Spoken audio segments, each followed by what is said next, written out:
Okay.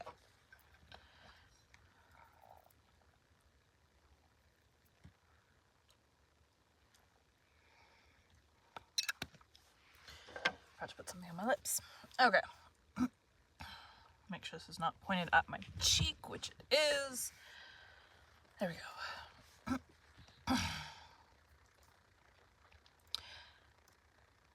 Today we'll be continuing 20,000 Leagues Under the Sea by Jules Verne. Chapter 17, 4,000 Leagues Under the Pacific. The next morning, the 18th of November, I had quite recovered from my fatigues of the day before, and I went up onto the platform, just as the second lieutenant was uttering his daily phrase. I was admiring the magnificent aspect of the ocean when Captain Nemo appeared. He did not seem to be aware of my presence, and began a series of astronomical observations. Then, when he had finished, he winked?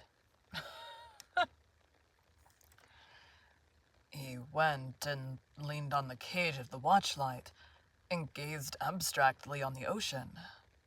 In the meantime, a number of the sailors of the Nautilus, all strong and healthy men, had come up onto the platform.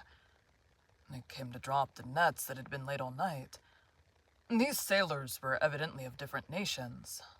Although the European type was visible in all of them, I recognized some unmistakable Irishmen, Frenchmen, some slaves, and a Greek or a Candiote.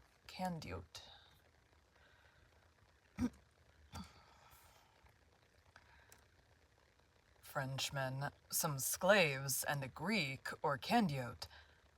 They were civil, and only used that odd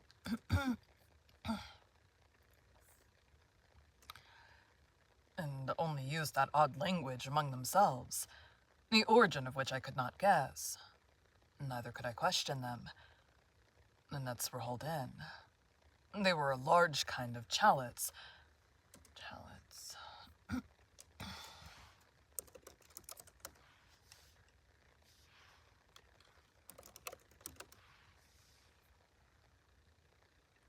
Guessing this is it. No, that's not it. Let's... This one, maybe?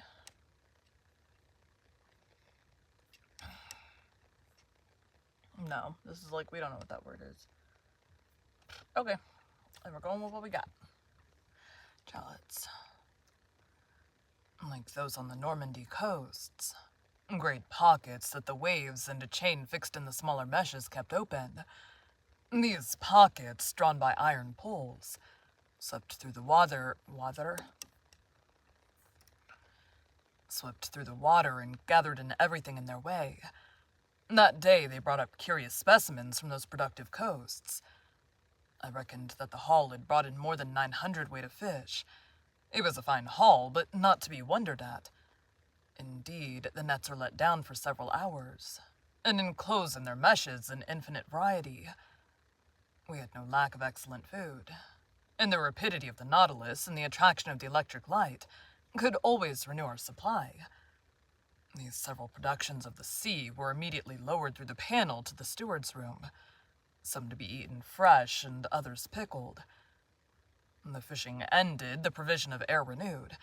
I thought that the Nautilus was about to continue its submarine excursion, and was preparing to return to my room, when without further preamble, the captain turned to me, saying,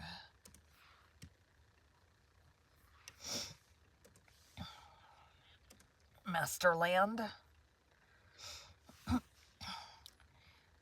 Professor, is not this ocean gifted with real life? It has its tempers and its gentle moods. Yesterday it slept as we did, and now it has woke after a quiet night. Look," he continued, "it wakes under the cresses of the sun. It is going to renew its diurnal existence." Is that how you say that word? D-I-U-R-N-A-L.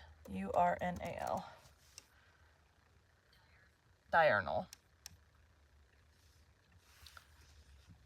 It is going to renew its diurnal. It is going to renew its diurnal existence. It is an interesting study to watch the play of its organization. It has a pulse, arteries, spasms. and I agree with the learned Maury who discovered it in the circulation as real as the circulation of blood in animals. Yes, the ocean has indeed circulation, and to promote it, the Creator has caused things to multiply in it. Caloric, salt, and animalculi. When Captain Nemo spoke thus. That should still be Captain Nemo.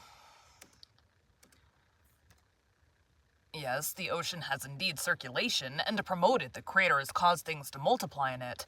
Caloric, salt, and animalculi. When Captain Nemo spoke thus, he seemed altogether changed, and aroused an extraordinary emotion in me. Also, he added, true existence is there, and I can imagine the foundations of nautical towns, clusters of submarine houses, which, like the Nautilus, would ascend every morning to breathe at the surface of the water, free towns, independent cities. Yet who knows whether some despot... Captain Nemo finished his sentence with a violent gesture, then addressing me as if to chase away some sorrowful thought. Despot? Despot.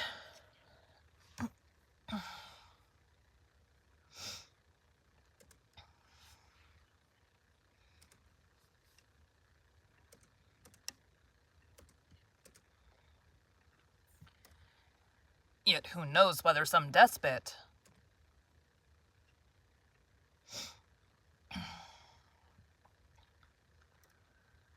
Monsieur Aronnax, he asked, do you know the depth of the ocean?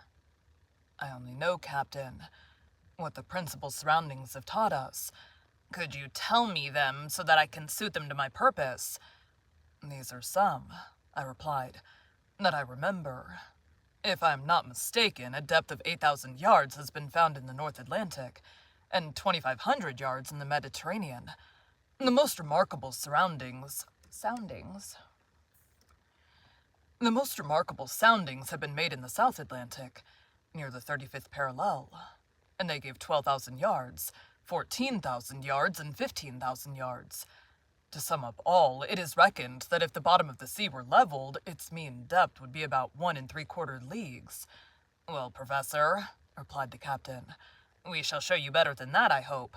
As to the mean depth of this part of the Pacific, I tell you it is only 4,000 yards. Having said this, Captain Nemo went towards the panel, and disappeared down the ladder. I followed him and went into the large drawing room. The screw was immediately put in motion, and the log gave 20 miles an hour. During the days and weeks that passed, Captain Nemo was very sparing of his visits. I seldom saw him. The lieutenant pricked the ship's course regularly on the chart, so I could always tell exactly the route of the Nautilus. Nearly every day for some time, the panels of the drawing room were opened, and we were never tired of penetrating the mysteries of the submarine world. The general direction of the Nautilus was southeast, and it kept between 100 and 150 yards of depth. One day, however, I do not know why, being drawn diagonally by means of the inclined planes, it touched the bed of the sea. The thermometer indicated a temperature of 4.25 cent, a temperature that at this depth seemed common to all latitudes. At 3 o'clock in the morning of the 26th of November, the Nautilus crossed the Tropic of Cancer at 172 degrees long. On 27th instant, it sighted the Sandwich Islands, where Cook died, February 14, 1779. We had then gone 4,860 leagues from our starting point. In the morning, when I went on the platform, I saw 2 miles to windward Hawaii, the largest of the 7 islands that form the group. I saw clearly the cultivated ranges, and the several mountain chains that run parallel with the side, and the volcanoes that overtop Mauna Rea,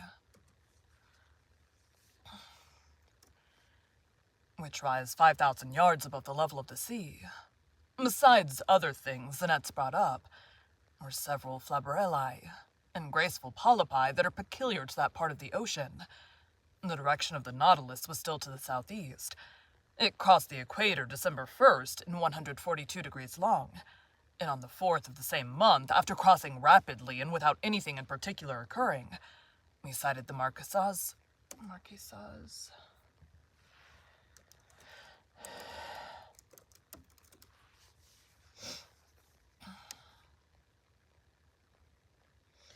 no pronunciation. We sighted the Marquis Oz group. I saw 3 miles off Martin's Peak in Nokahaiva. Hiva? Hiva? I don't know. The largest of the group that belongs to France. I only saw the woody mountains against the horizon because Captain Nemo did not wish to bring the ship to the wind. There the nets brought up beautiful specimens of fish, some with azure fins and tails like gold, the flesh of which is unrivaled, some nearly destitute of scales but of exquisite flavor, others with bony jaws and yellow-tinged gills, as good as bonitos. All fish that would be of use to us. After leaving these charming islands protected by the French flag from the 4th to the 11th of December, the Nautilus sailed about...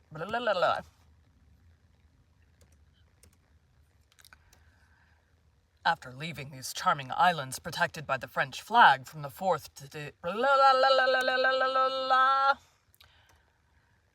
After leaving these charming islands protected by the French flag, from the 4th to the 11th of December, the Nautilus sailed over about 2,000 miles.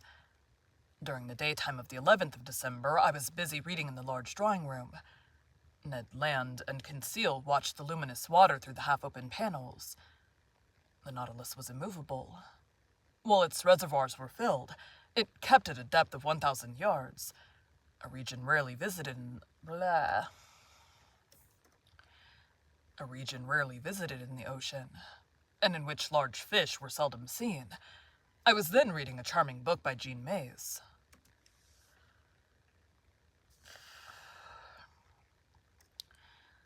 The Slaves of the Stomach, and I was learning some valuable lessons from it, when Conseil interrupted me.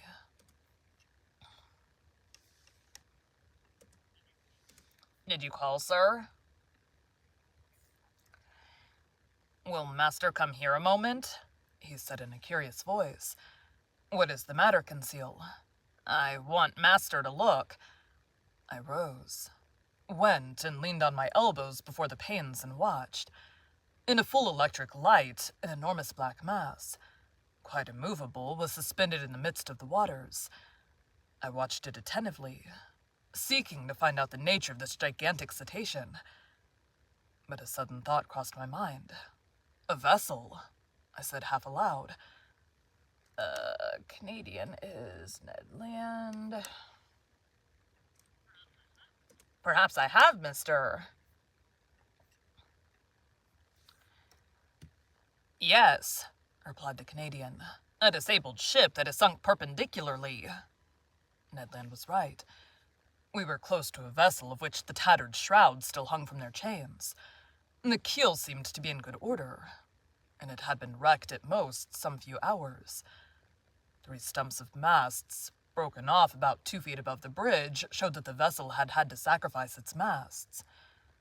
But lying on its side, it had filled, and it was heeling over to port. This skeleton of what it had once been was a sad spectacle as it lay lost under the waves. But sadder still was the sight of the bridge where some corpses, bound with ropes, were still lying. I counted 5. 4 men, one of whom was standing at the helm, and a woman standing by the poop holding an infant in her arms. She was quite young. I could distinguish her features, which the water had not decomposed by the brilliant light from the Nautilus. In one despairing effort, she had raised her infant above her head. Poor little thing, whose arms encircled its mother's neck. The attitude of the 4 sailors was frightful, distorted as they were by their convulsive movements. I almost said moments.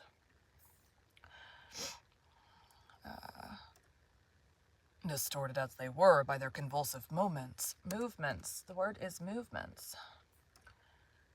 Distorted as they were by their convulsive movements, whilst making a last effort to free themselves from the cords that bound them to the vessel. The steersman alone, calm, with a grave, clear face, his gray hair glued to his forehead, and his hand clutching the wheel of the helm, seemed even then to be guiding the 3 broken masts through the depths of the ocean. What a scene. We were dumb. Our hearts beat fast before this shipwreck, taken as it were from life and photographed in its last moments. and I saw already, coming towards it with hungry eyes, enormous sharks, attracted by the human flesh.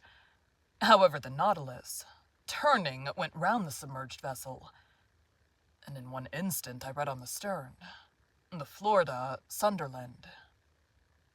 Thank you for joining Bite at a Time Books today, while we read a bite of one of your favorite classics. Again, my name is Bree Carlile, and I hope you come back tomorrow for the next bite of 20,000 Leagues Under the Sea. Thanks, guys.